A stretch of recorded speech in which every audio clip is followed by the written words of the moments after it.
Setelah Lisa Mariana dan Aura Kasih Santer dibicarakan netizen, muncul nama baru. Sosok wanita itu dibongkar influencer Safa Marwa.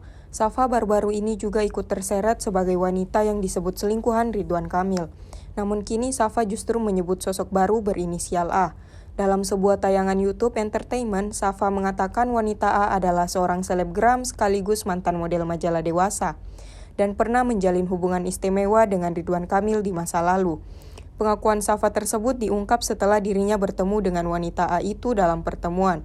Menurutnya, A bercerita padanya jika pernah diberikan barang atau uang oleh Ridwan Kamil.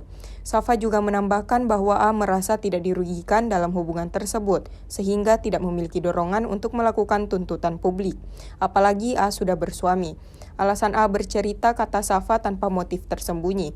Safa membeberkan bahwa hubungan antara A dengan RK diduga terjadi sekitar tahun 2021. Ia bahkan menyebut periode tersebut berdekatan dengan waktu hubungan RK bersama Lisa Mariana.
Download Tribun X sekarang, menghadirkan lokal menjadi Indonesia.